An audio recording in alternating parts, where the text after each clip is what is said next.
Yes.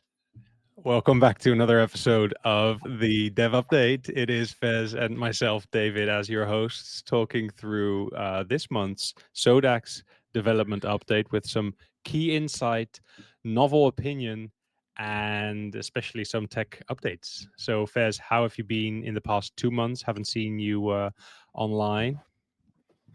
Yeah, good. Well, we haven't seen each other online, but we have been traveling, not for fun, for work. And that's the reason why we didn't get a dev update last month. I kind of want to be consistent with these things. But yeah, traveling, conferences, BD, networking, trying to drum up, more integrations, etc., use cases. So, and two, the team got together. So every 6 months, the team gets together for a workshop, which was a really good one. Worked through 2 days of planning the next 6 months of what we're building, what we're marketing, what our partners. Hannah was there, the team was there with us, which was pretty cool. I think Yeah, it's been crazy. You? I'm the only person on this planet who actually had a dev update last month, an IRL dev update provided by Fez face to face. It was very interesting and keen to get on it today. Yeah, there's the Notion roadmap that everyone can see at all times, but I guess you have some more to share than that. Yeah, let's do it. Okay. Now, why isn't it just showing up? It was there all along. Okay, here we are. Let's run through the cards quickly. We may be quicker. So what we'll do is we'll go through the Notion cards. At the end, I will take some time to talk through staking. I know that's become a big question. How's it going to work? We've got a little bit of a preview through Balance, but people aren't clear. There is a terrible UI that I'll show. This is not the final UI or anything like that. These are just skins that are whipped up for us to test functionality on mainnet. I have been very we've had these front ends for ages for testing all our features, but I've never shared it. But I feel like with staking, I need to share and show it in action, so it makes sense to everyone. But first, let's go through the dev update, the cards. Okay, so with the backend infrastructure, I did not put a new update on here. Apologies. I have gone and updated all these cards, but this one it appears.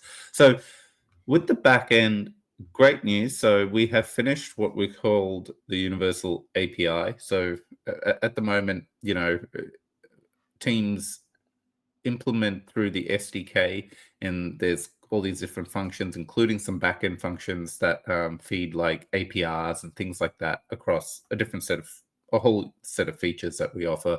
But we've done a fair bit of work to implement just an API for all of that, and what's called the universal API. So it makes that implementation far simpler.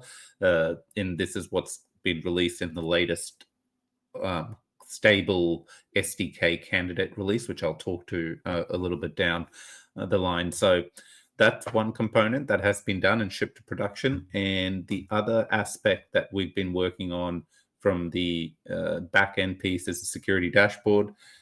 Essentially, we've got these rate limiters and things like that everyone's heard me talk about. These now have the backend is hooked up to it, where we can actually see the data live. We get notifications if there's mismatches. So, for example, if the spoke contract suddenly lost 5 or any amount of the assets on it versus what's on the hub, we would instantly get a notification triggered to the entire team that, hey, there's something going on here. And at the same time, contracts would freeze, etc. But the point is, the backend's been built into it to now notify us with all that information, including gas tracking for all the relays, solvers, what else? Overall money market balances / lending across all the assets. So very cool. But why can't I see it? It's been built internally for internal purposes, so not like super flashy UIs or anything like that, really simple. But priority has been put on these things so that we're more secure, right? Like, yeah, we've but got audits, we've got all these things. who was going to ask why can't we see it? It's a security dashboard. It's an Yeah. internal security dashboard. True, Like, who's true. going to show you?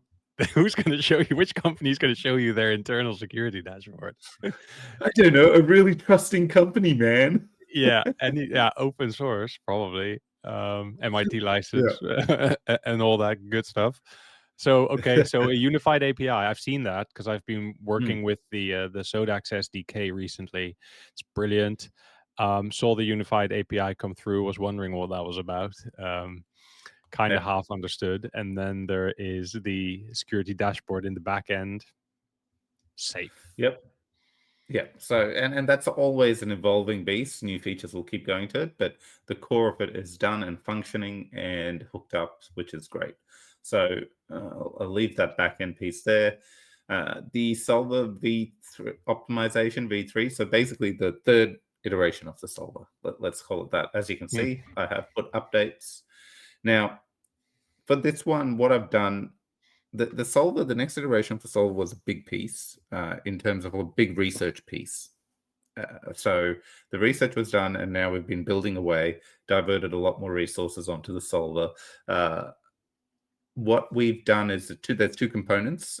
There's the quoting module and say the execution module. Just look at it in two pieces. The quoting is what the solver does, when you go and present a swap SUI to ETH. The quoting is the price you see, right? So we've been doing a lot of work in the background to be able to provide or get hit quite a lot, take on quite a load to be able to quote if we have a tremendous amount of volume. So that's one thing. And two, the other part we needed to do was, hey, like you've noticed our token sets stay very limited. We haven't been expanding how much tokens we offer per chain.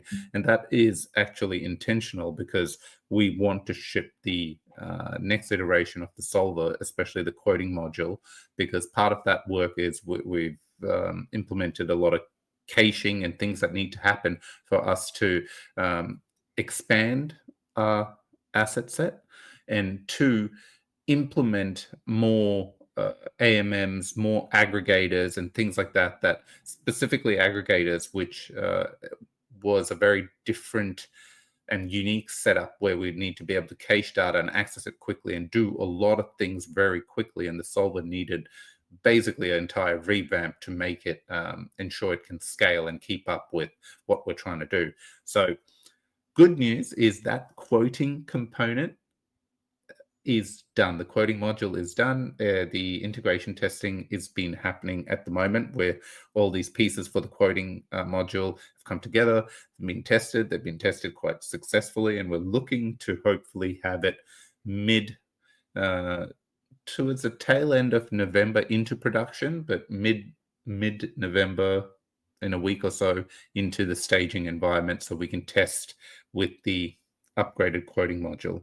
So just before this, David, I said quoting and execution. So the execution module will still remain the old one because it's working. It's battle tested quite a lot at the moment. And it will get upgraded through December as well. So that's the next piece that will get tackled. At the moment, though, we're not too concerned with the execution. So say if we did get a ton of volume suddenly coming through, the execution just queues it, right? So if we suddenly had 200 swaps, the solver would just start hitting it sequentially if we had that event. And at the moment, it still can tackle quite a lot of swaps per second. So with the upgraded infrastructure, though, you won't believe the numbers. I'm forgetting, what is it? Trust Wallet told us, David, how many requests per second? Yes. So to give an idea, the current solver sits around 20 to 30 requests per second. Oh crap, I should have wrote this down. The new solver is something like 100,000 requests per second. Like it's a magnitude, it's a ridiculous magnitude. And that's what the quoting module enables. And two, we can scale it by adding more. So we've designed the solver in such a way where if we need more, we just keep adding I don't know if it's servers or aspects to it, but it can scale based on how many machines we put to it. I thought 50K was the target for 50K Yeah, but I mean, per second, is it? But I mean, David, like if you're given a target, you got to smash it. Otherwise, what's the point? Crush it. Yeah. Yeah. So Chad, Good. You agree. Chad type shit. Yeah, exactly. Carry on. Hey Fez, Okay. is it caching or is it caching, by the way? Oh, dude, you're asking the worst guy. I say all the words wrong. How could you ask this? Like, Yeah, but you see, you just I don't know. know because it's a word I only Caching. ever read. I only ever I would read say it. caching. I I would always say say caching. cache or caching. With honestly, Yeah. I don't know. It's a 50-50 for me right now. I will try Well, and look it up, but how do you get like the spoke? Do you go GPT voice? We should do it right what do you now. mean the? Oh, Um, well, no. Let's let the community decide. Like, let's throw this out. That way, we know people are watching the video. So, right. comments and Yeah. let's see who's Co- right. well, Caching. comment which one it is. Okay. Yeah, that'll No, work. Thanks, Fez. you comment caching Fez version or caching David's version. Caching. Okay, so the solver's optimized. Sounds good. Is there a V4 coming after No, V3? Well, obviously, like it's the Roman way of counting, but is it planned? not at the moment. The moment is on V3 because V3 is also modular. So part of the execution and there's components. So when we want to add features, they can just get like we can create modules for unique features for the solver to do.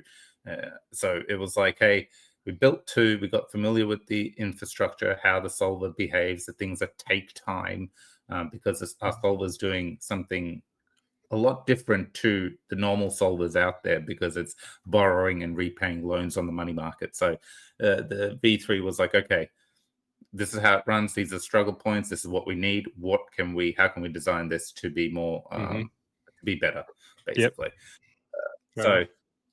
Okay, next one, migration of NOL. I haven't put an update on this card. We'll leave it here. It is still migrating. I think we haven't migrated that much, honestly. Like I would say to probably under a million in total has been migrated. But now that the balance shutdown has happened, we will start aggressively moving that liquidity over to the new infrastructure. Yep. This I'm going to close. I didn't want to close. I wanted to wait till. So the balance to SODA migration is also done. Next up, we have a new chain. So Ethereum, no, I didn't put an update here because this is also done. So this will get published, today's Friday, either today or Monday onto a new version of the SDK with Ethereum live on mainnet. It's already live on mainnet. Remember though, a while ago you you mentioned like you mentioned something in the board and you said this is going to be, by the time you hear this is going to be live, and then there were dev struggles getting it live and we had to push back. We couldn't release the recording because you said so confidently, when you hear this it'll be live. So That's right right. now you're saying Ethereum is live next Monday. Yes. So to be clear, Ethereum is live. It is on mainnet. It's just at the moment last bit of testing that's happening because the solver's been integrated and we're doing swaps. But it's live for us. Everything is live. But the SDK will get published either Friday or Monday. So probably after this recording because we want to get this the dev update and everything out ASAP. But Monday, which is where's my calendar? The 10th. Ethereum should be available to partners. And to be very clear, when I say things like this, I'm always talking SDKs have shipped with the updated info. Then partners can take a couple of hours or weeks or not implement it. That's up to them. But Ethereum is done. And the one thing I wanted to call out with the Ethereum piece is so the swaps on Ethereum, going to Ethereum or anything like that, will be slow. Just FYI, it's mainnet. They got 10-second blocks. We do need to wait for a few blocks to ensure there's no risk to user funds and things like that. We'll optimize this in future. It's early in the morning, guys. In future iterations to help with that. But at the moment, obviously, security is the biggest thing, and 2, like, it's Ethereum. It's about time we get on there. So, yeah. Yep. I love closing cards, David. I just love closing cards. Okay. Mm-hmm. HyperEVM, let's just put that to complete as well. So, Yes. so that's live, and Balance has already integrated it. And I think we'll get the SODAX front end updated soon as well with that. So the HyperEVM is the EVM compatible chain, like, but it's not a layer 2. No, exactly. Thanks. Okay, let's move. Stacks. Let's move. Oh yes. So Stacks at the moment, I'm going to just move this to on hold. Nothing's changed with Stacks. Everything is done, but Stacks and Nia are done and at the auditing phase. And we are auditing Nia first, and the audits for Nia starting on the 11th. And I didn't want to have 2 audits happening at the same time. Mm-hmm. So that's why it's on hold. Not because we've shelved it or anything. It's just all the work's done. It's just we want to get the audits, and then we'll take it to mainnet. So at the moment, the focus is on Nia, and I'll come to that because all this is Q3 work that shouldn't be here. I'm going to move it into Q4 now. The SODAX front end, this is the swap front end is done. Just close that other card. Woo! Okay. And if you haven't, you should have already used it. Cool. Yeah. So Nia, now just moving through on this, I have added a few new cards. That's why I'm kind of rushing on the old stuff. The Nia integration, audits on the 11th. SDK integration is finishing on the end of this week. So today, the SDK pieces. So that's the wallet, the core SDK, the dApp kit, everything for the Nia chain will be done. The only thing pending now is the solver integrated into an AMM on Nia. We don't need, that doesn't block audits or anything. So that will happen. We've got a couple of other integrations happening with the solver for some new chains like RedBelly. Once RedBelly is done, we will then move across to Nia. And so by the time the audits finish, end of November, I would say if everything goes well, we should be able to get Nia published, deployed on mainnet. We haven't pushed it to mainnet. We're waiting for audits because it's a new stack. And then we'll get it to mainnet with the solver integrated and make it available in the SDK. Do you know which AMM you're going to integrate into the solver on Nia? Of Nia, no, not on the top of my head. I can't. I can't remember because I've been really focused on some of these other ones. But that said, I think with Nia as well, like why I've noticed a few people being asking business cases and stuff like that, which is really good questions. I haven't been able to answer them on Discord. For Nia, again, it's a different tech stack and we wanted to cover it. But 2, once we've integrated Nia, it gives us options with our solver to start integrating the solver into the Nia Intense platform, right? So, and that's one of the goals. The focus is getting the solver working with our infrastructure completely. And then once that's done, we can start plugging the solver that we built to compete with other solvers in Nia Intense. You know, you've got 1inch Fusion, you've got a few other things happening. So the idea is that we want to just put the solver as a solver, so when users are going to their platforms, if we can win that quote, we will pick it up and get that volume, whatever that may be. So this is one of the reasons why we're chasing that Nia, wanting to get the Nia integration done. And oh yeah, you got to burn it. That's what's going to happen. Burn it. If we capture volume elsewhere with our tech, we burn SODA, and that is bingo. That's the mission. We burn SODA. We buy more NOL, which backs SODA. It's a beautiful thing. Okay. RedBelly. So this is in a new EVM chain we're integrating at the moment. So just with some of these, with the new features, you will notice if underneath the update, there'll be like a bit of an overview. That's the guts of why we're doing the integrations. I've tried to be kind of super transparent here with why certain integrations are happening. With RedBelly, they are a chain. They're very much chasing corporate side of things. They've worked very closely in Australia with, ASIC and all the government entities that need to be extremely compliant on how can they enable an environment for businesses to bring their services on chain. So, all their users on their chain are KYC. And all the businesses that deploy anything on their chain are KYC'd, and they designed a unique way. One time you do it, KYC, you can do anything on their chain. And there's an opportunity. Hannah, one of our partners, they're pushing the Australian market. David knows a bit about Hannah. I know a bit about us pushing the Australian market. Yeah. So do you want to say what are y'all pushing in the Australian market? Well, that's the Australian market is the only market where we have the full Hannah suite available, going from on-ramping to paying with debit card in store. So that's why in Australia we have that.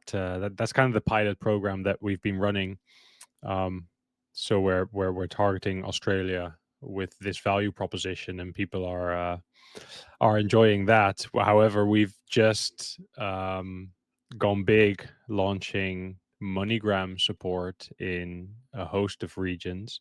So you can now use your Hannah app to not just trade around blockchain networks as you would with the SODAX tech right here, but you can actually, cash out with it or cash in at MoneyGram stores, across the world. So, the remittance use case where you're going to go ahead and send a couple of $100 to a family member abroad over the blockchain, whichever one you want, in whichever currency you want. Like could be anything really.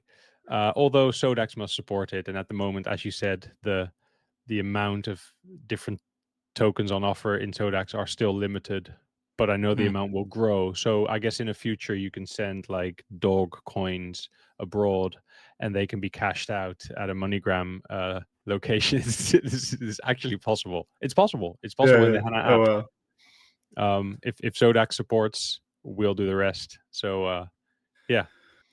Back to RedBelly actually. Yeah. So they're a chain that is being integrated by you guys into SODAX, and it enables us with Hannah to cater to the large audience that's already using the chain. There's a couple of bigger use cases on there with active users.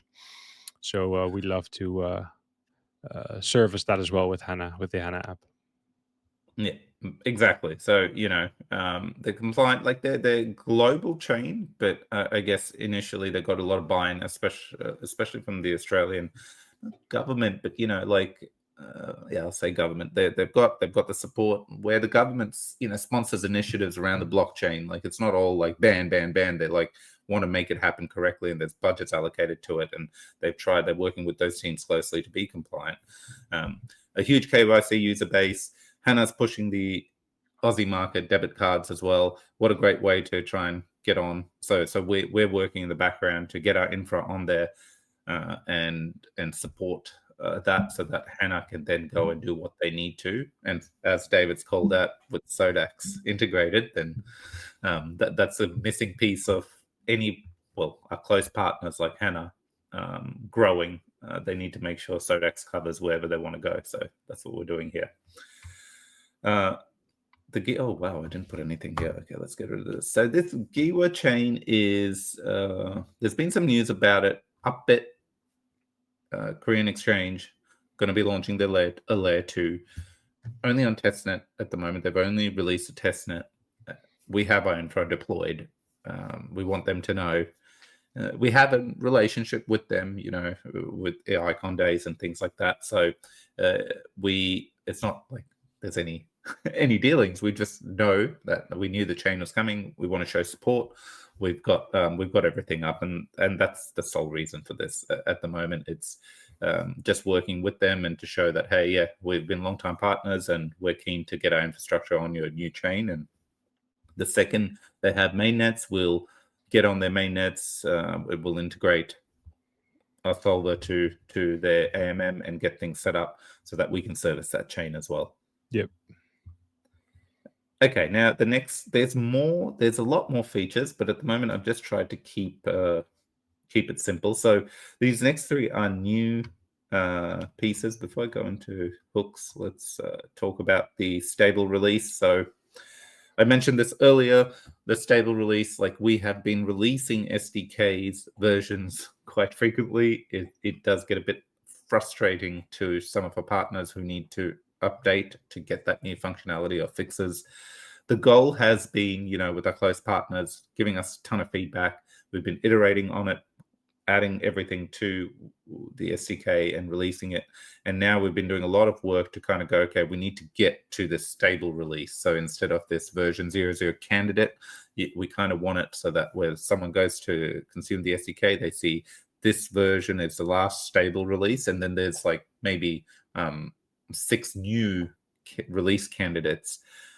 By default, though, if they just want to be a one-time, one and done, they'll go to the stable candidate and just consume that, right? Because it's they know it's stable, it's been highly tested, etc. So that's what this has been about. I put it on here because we have spent a fair bit of time in the background. No one's known. Resources are dedicated to this to get this done.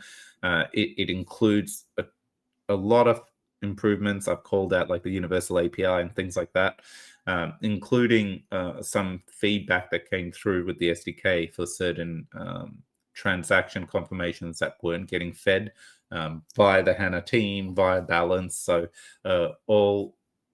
everything's been packed into this release candidate. It's been tested and it's actually been shipped, but it's not shipped as a stable release yet. It's been shipped to update. And once a little bit of time goes and everything's working, and we've had no feedback from our partners, it will then move to a stable candidate. You can tell it's a special one because all the releases have been like 0.0.8, 0.0.9, and all of a sudden through came the 1.0.0. And I was like, hell yeah, that's the one. And it's crazy how much the SDK has matured since we first started working with it. Is it a couple of months ago now? Like, obviously, there was the SDK and it was functioning. It was solving cross-chain trades, open to integrate it into your product, which of course we did. And we expected a lot of feedback to come from that. Which is also what has happened. We had actually more early stage partners than we expected, providing more valuable feedback, and to the point where now this stable SDK release, it's actually very, very much matured from where we were, and it helps a lot when you're building with it. And it's a very I guess it gives a lot of confidence knowing that it is a stable release. It's just you don't have to second guess your implementation whenever stuff's going wrong. You don't have to distrust, I guess, the engine underneath, but it's probably you. It's probably something in your code, like you made a mistake somewhere. Like, and when you don't know if it could also be the underlying SDK, then you're kind of like guessing. So I'm excited about that. No, same. I'm excited. I'm excited that to not, get in and ask partners to update to the latest SDK. It's like do this and then it's good. But that's it. Okay, let's go to intent hooks. So this is a new feature that we're putting together. Now, I have gone in and I've put I've done a step-by-step flow for users to read in their own time. Again, trying to be super transparent. But like, to give context, what this piece is, we've built intents for swaps, right? And it's very simple. A user goes to swap, which is an intent. I want to take SOE and swap it to ETH.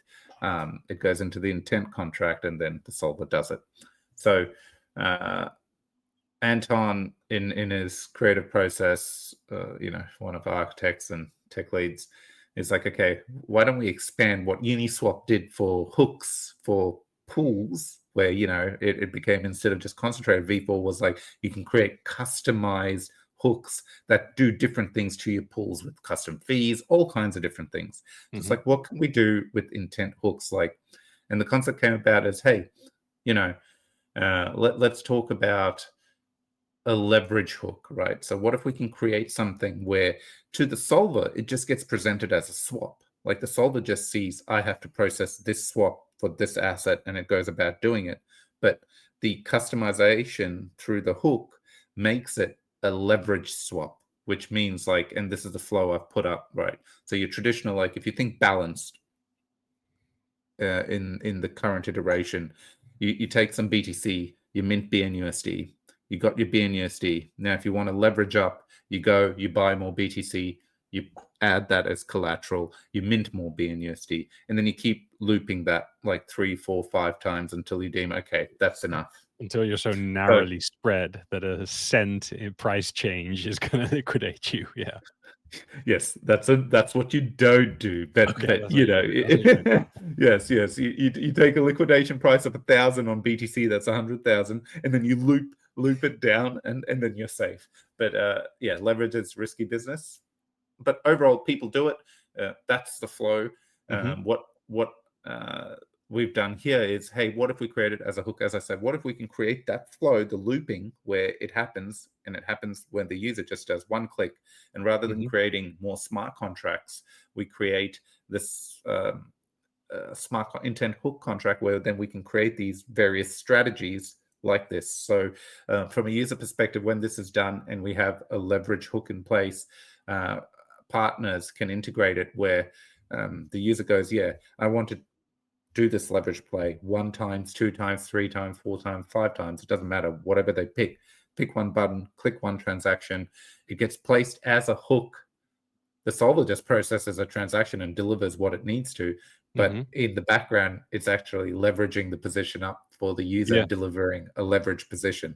So to that user, and it's all done it through a swap. Which question? One swap, 20 seconds, sometimes 30 seconds. This type of intent, is that then, because you're looping around, does that take 2 minutes to complete? No, it shouldn't. It could be, I mean, now we'd have to get to the testing, but essentially it could happen, put all the swaps through at the same time. That's why we've upgraded the solver to be able to tackle more requests. So right, it doesn't necessarily, it may slow down a little bit, but I wouldn't say that, no, it shouldn't do that. It would, in one go, part of the hook, it should take out majority of that and do it. And so it's more than just lining up 6 actions in a row and then executing them one by one. It's more than that. It's it's smarter than that. Yes, it should be. But even if it is that, with the router contracts and things like that, those would happen and get bulked into a transaction to save time. Okay. So, there's optimizations. Now, I haven't gone that granular, David, but good questions. But overall, we'll optimize it so that it should feel like a swap. But these things are happening thanks to the custom hook. And just some examples. So to be clear, I put an explanation of here what the hook is. We're creating the contracts, and part of this is we need to do some smart contracts. We need to update something for the solver. We need to get a back-end component piece built. So this card kind of encompasses all that work. I haven't, all that granular pieces on GitHub, and the guys are working on it. But once this is done, then we will start work on the actual leverage. The next piece is the leverage staking hook, and more hooks. But first, we need to actually do this to then create hooks. And the goal here is to standardize this. So at the moment, I've given you an example of a leverage hook for BTC. Then there's a leverage staking hook, which I'll talk to in a moment, but I'll give you a few more. We could do an index hook. So essentially, you could create a hook that buys, 3 assets and gets delivered, and you can create a suite of indexes through that hook where barbell, BTC, ETH, and Solana, or meme coins, etc. So hooks like that could be built. What else? There could be liquidation hooks. Yeah, like the list goes on. There's a big list. It's morning, David. My brain isn't working, but yeah. If you're building indexing hooks, then we need them to balance themselves as well as one of the, how the bucket, you get a basket of 3 or 5 assets in a certain narrative or a certain area, and then one of the 5 pumps. Mm. Then you kind of need to like balance out your Yeah. So portfolio. there's different versions, right? Like someone could go, I have $1,000. I want to buy the top 3 assets. Mm. And a hook could be built that way. Yep. So Yeah. you get the top 3 That assets would be and then very you helpful buy. for Hannah. Yeah, perfect. And that there it is. That's why we're doing it. So once it's done, this is what the hooks will be. So the first hook we're building is the leverage staking hook as well. So what is that? And this goes for anything, any asset. You see this happening across the board in the industry. I've used SODAX as an example. So I might as well just read. So user supplies, SODA, the hook. Let's say you pick the leverage staking option. What the hook will do is it will stake the SODA, receive liquid staked SODA, which is X SODA. Then it supplies the X SODA to the money market as collateral. Same thing I explained before, but it only does it with the actual asset, right? So it supplies X SODA, it borrows more SODA, then it repeats that process and it loops it. Now, you'll see this with like Sonic, ETH, many on Aave, for example, majority of the ETHs APIs because people are looping through Lido's staked ETH or Etherfi's ETH, right? They do this process, and that's what's called leverage staking.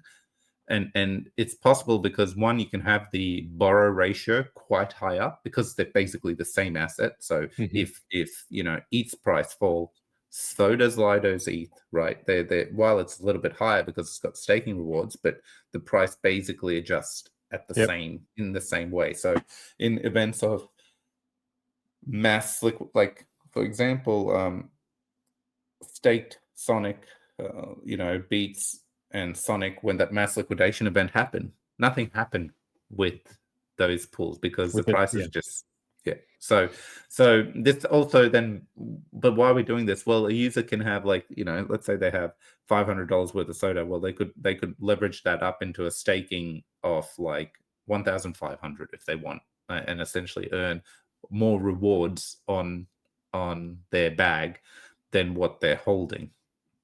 Now, minus the borrow APRs and stuff. So there's a fine line where it's profitable versus it's not profitable, but that's how this hook will be designed to leverage up, leverage down, based on ensuring that it's always generating more than standard staking. Who benefits? The user. Well, everyone kind of. The protocol benefits, the user benefits. Yeah. So and there's SODA staker. It's a complete every part of that step when it's supplying to the money market. When you're borrowing, there's a small fee to borrow. So the front end's the revenue goes to SODA. Everything goes back to SODA. Then there's what is it? If the leverage staking option identifies that, hey, instead of staking normally, it's actually getting a better rate to go through the LP. Well, then that's generating volume, that's generating fees on that side. The user's still ending up with more, but that loop keeps going, which we'll talk to in a moment about staking. But yeah, I think this is where I've stopped. At the moment, this is the focus. I'll add more stuff, but this intense hooks is the next big piece, and contracts are getting built at the moment to enable all that functionality. Cool. Okay, so that brings us to the end of the Q4 roadmap. Yeah. Okay. 5 weeks left, Fez. 5 weeks left before we roll into 2026. Are we going to get it done? Well, yes. Yes, the biggest thing I think is getting the solver completely to the new version, because The then V3. we can start. Yeah, the V3. Like Mm-hmm. once that's up, we can start pushing a ton of new assets.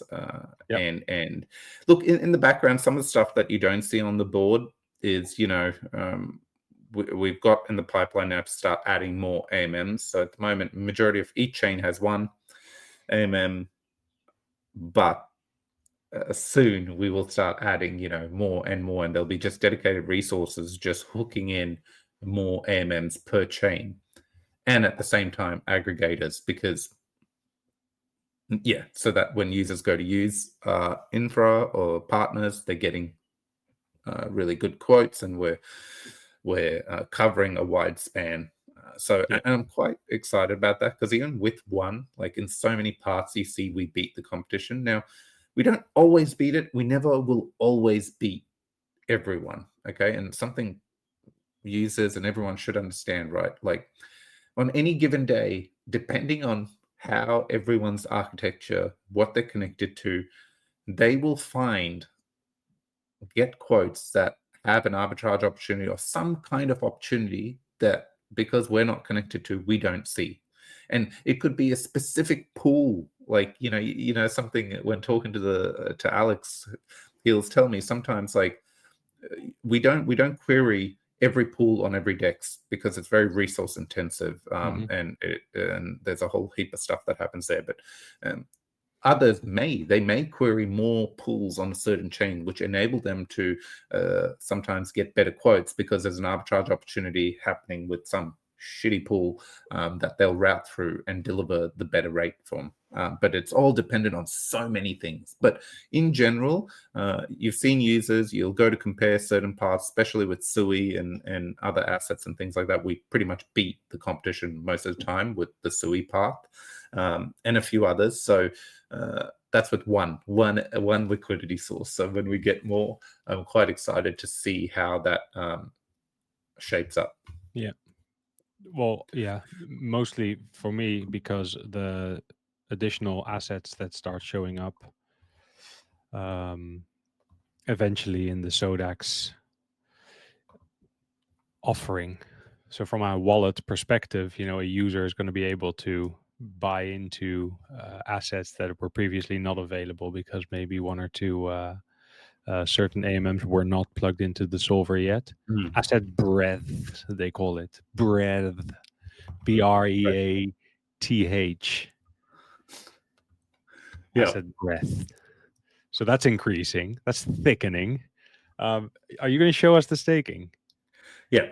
I wanna do it because I feel there's a lot of questions. You already got a quick disclosure. This is not the UI; it's an internal testing. I cannot stress this enough. When's the UI coming? It's a little while away. Focus has been on other things, being transparent here.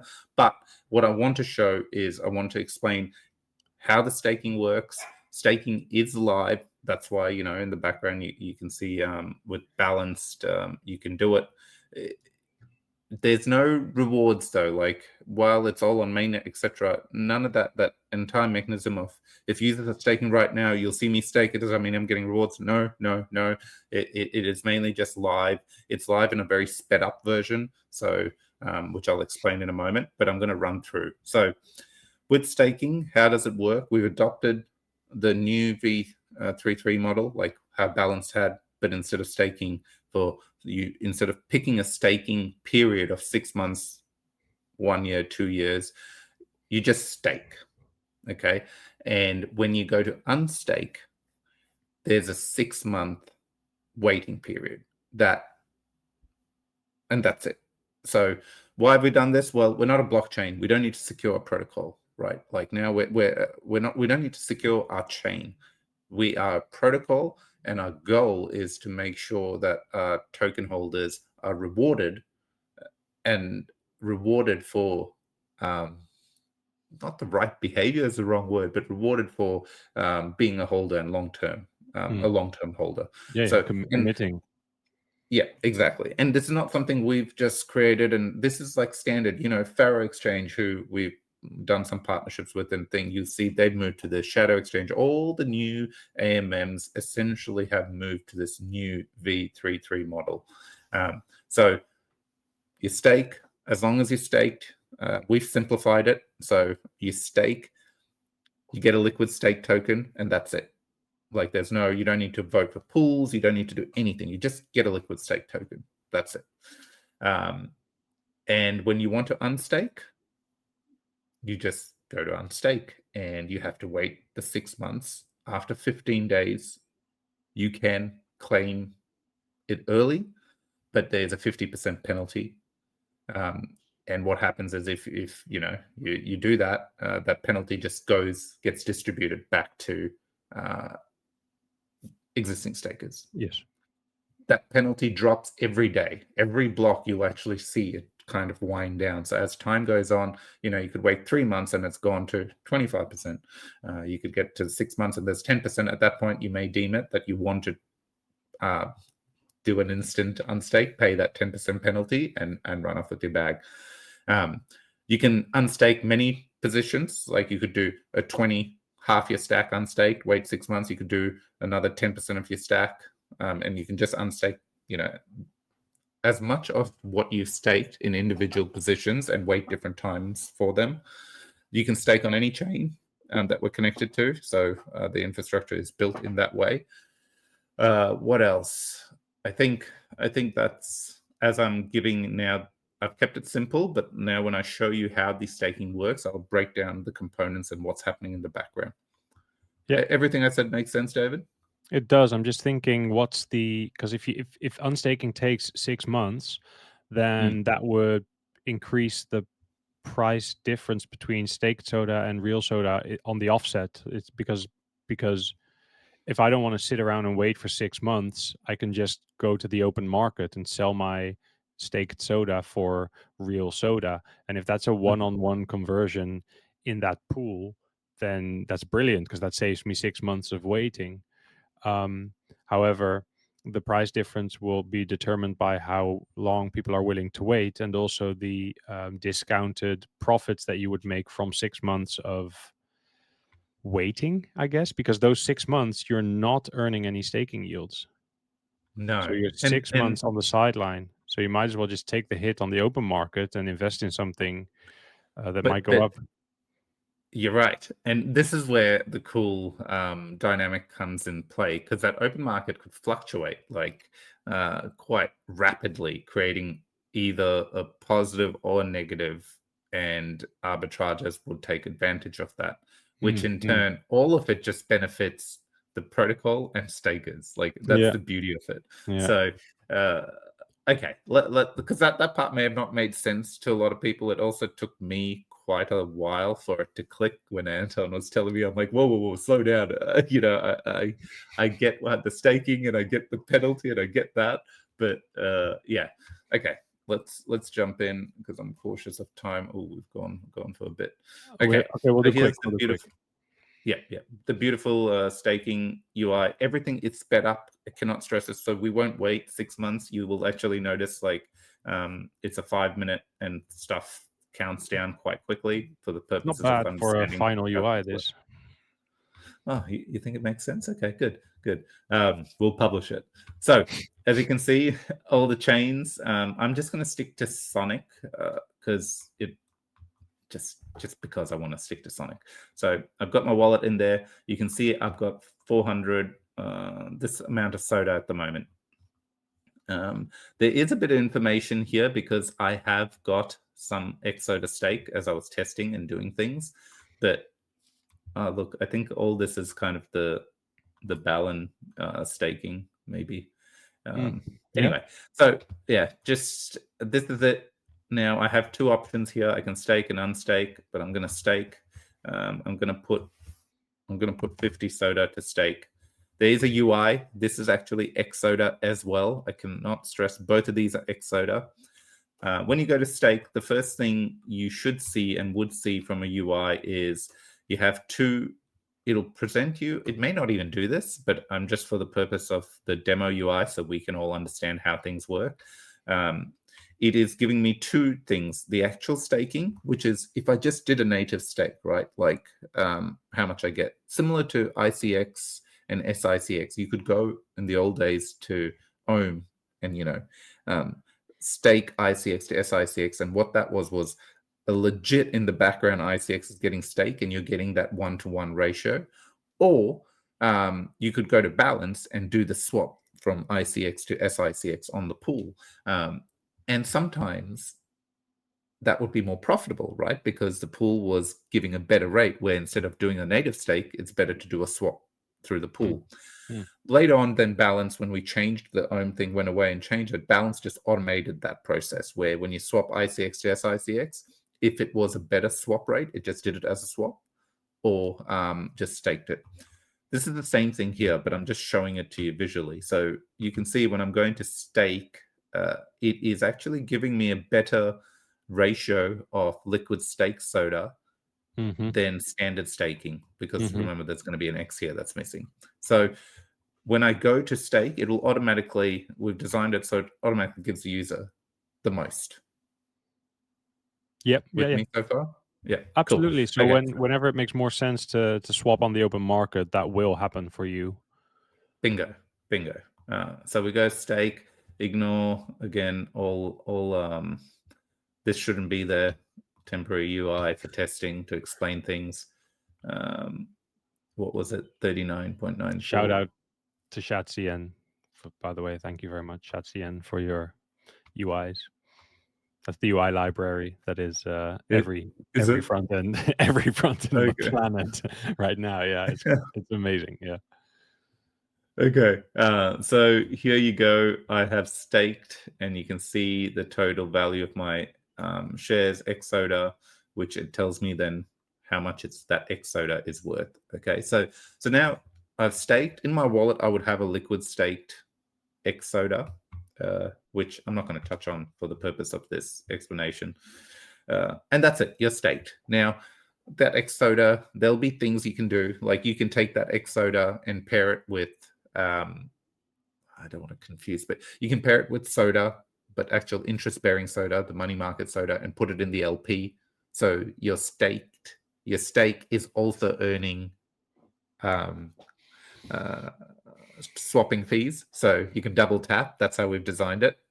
So it's liquid. You could borrow more on it. You can do the stake leverage looping. By the time you're done with the leverage looping, you can then dump it into the LP. It buffers the LP up at the same time so that we can process more volume, and you're earning fees and staking rewards and interest. But let's not talk about that. That's some cool stuff happening. That sounds like another product that we can build on top of this. That anyone can build on top of this.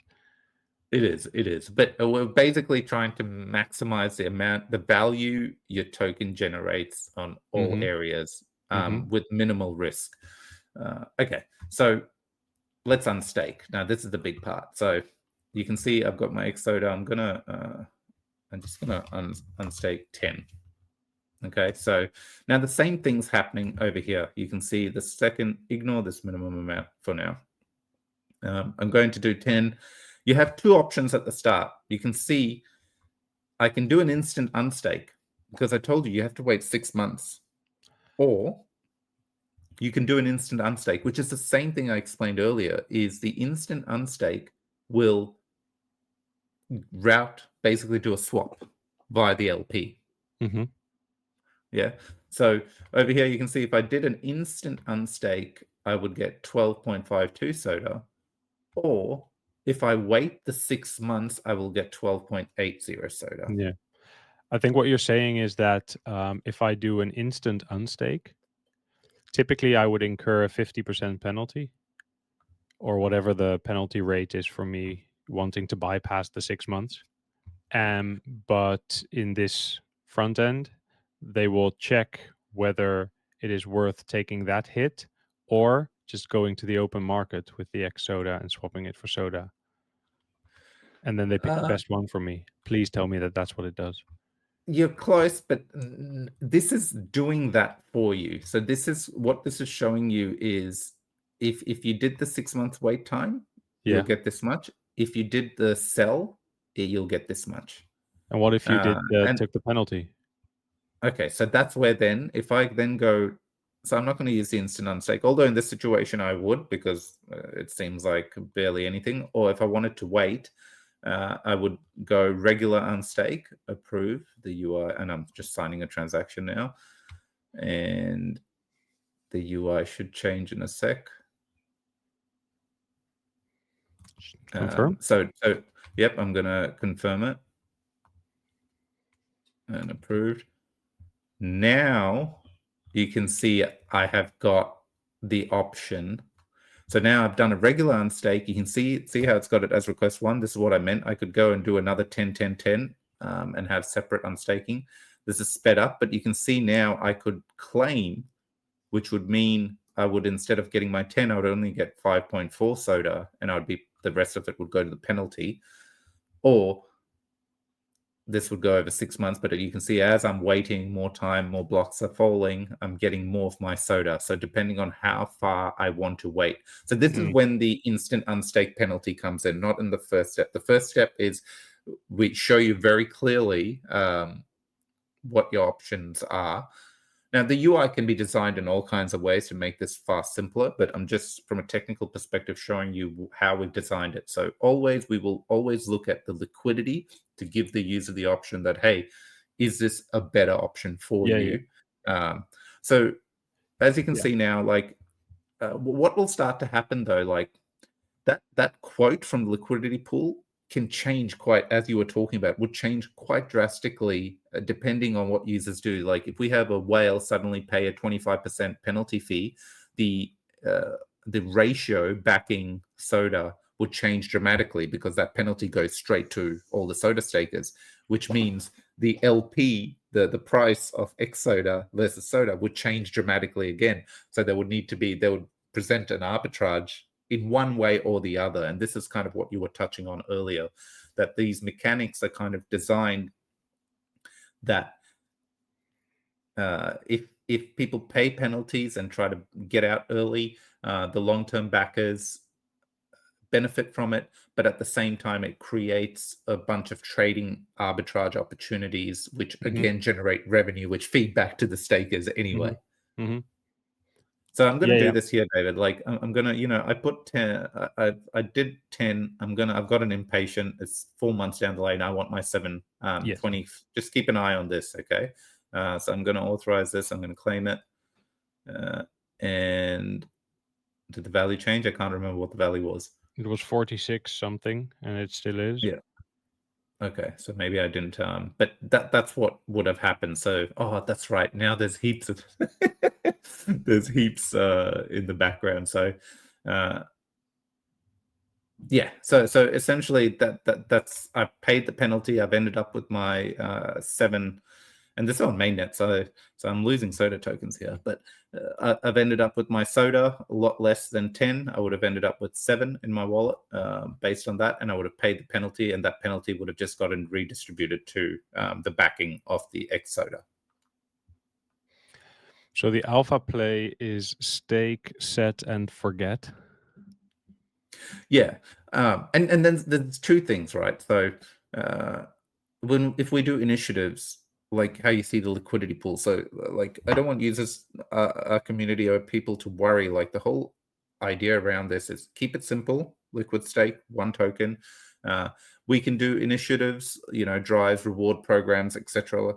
And we reward it in the liquid staked variant, which, so if you have new users, like then it becomes a decision for them. Were they farming to dump?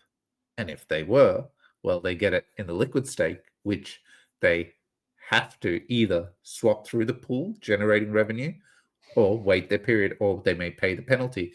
So, like anything we do will always, in the end, benefit long-term stakers, which is something I loved about this model. Yep. I understand. I think, off of a podcast, just listening in, probably hard to grasp. If you're viewing, it's still hard to grasp because, I think you just need to kind of see it in action. Try it with a little bit of your own SODA whenever it's all out there, and then you'll maybe listen back to this one and think, oh, now it makes a lot of sense. But what you're saying is, further down the line, if we want to reward people for engaging or working alongside the project, you would reward them in a token that either halves instantly if they sell, or if it incentivizes them to stick around and at least sit out 6 months with us, see how we go. So I think that's brilliant. Yeah, Yeah. make it Look 12 months. Apparently 6 months. This was a bit of a debate. I think 6 months is fine. Like, the thing is, you saw, like, you don't need to wait the 6 months. You can do an instant swap like that. That's always an option without the penalty. You just get the rate.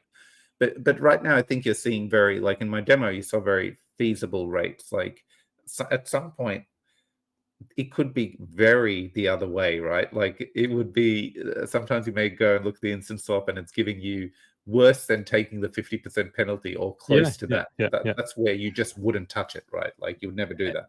That's why I said what I said. Like, if that would be the case, I would want the front end to kind of tell me, hey, don't go market. Just hit the unstaking and then sell off. But at the same time, a user knows that you can do 50%, half, like it's everywhere. And plus, maybe you shouldn't help people too much. Like, if you're participating in the mechanics, and you're trying to game the system, then you got to read the rules, For me, to be honest, it's set and forget. Obviously I'm the same. for the very long run. So we'll see. You can do 24 months. Yeah. Well, look. So to be clear, like, this is just staking, has nothing to do with. I haven't gone into the balance and all of that. Like, essentially, that's separate. It still works the same way, but when you're migrating balance, you're picking and you're locking. You're waiting that time frame. What the way Anton has ensured is, like, if you've locked it for. Is it 24 months with balance? I've just locked it the max time, 24 months. You could have gone 2 years, yeah. Yeah. So the way it's done is, like, it's locked. It asks you to stake. You can stake it. Staking isn't live, but essentially when we go live, we'll communicate a proper date, etc. And these rewards that have been banking will then start going to all the stakers. Like, so even though you're not getting rewards now for staking, whatever is being generated is following the new flow.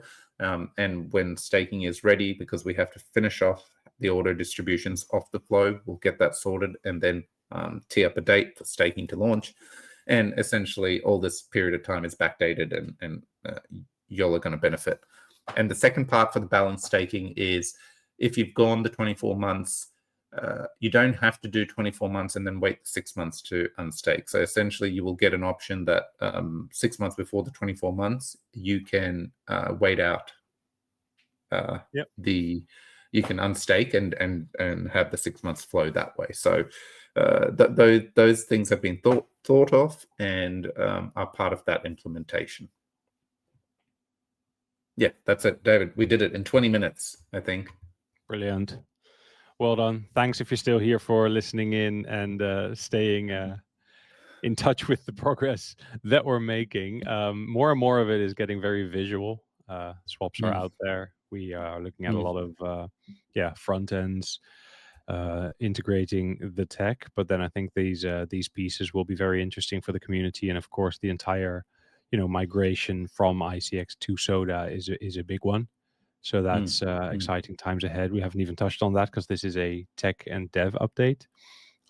We haven't talked about building with the SODAX SDK and how fast anyone these days can set up a cross-chain DEX and start earning partner fees. But maybe that's something for a future episode. We know it is. Yeah. What is it? You're such a tease, David. David used an AI agent and built a front end, and we're going to do next month, early next month. We're going to beyond this. I'm going to be mute. I won't say shit because I don't know what he'll be doing, but he's going to be speed running how anyone using AI can build with the SDK and basically show you from. Is that correct, David? From scratch. That's what we're going to do. Finished product. Yeah, but I on don't know how video. long it's going to take. This could still take 5 hours. So you better 20 dress minutes, my warm friend. and pack a Everything sandwich. is just, it's 20 minutes. Look, even this call just went for 20 minutes. You're fine. You're fine. But I'm quite excited about that. Yeah. Same. I'll probably do a dry run and an extra dry run, and then act like it's the first time Looking when we forward to it. get to recording. Thanks. Thanks Sure. everyone for listening in, and this was the end of the episode. So we'll see you next time.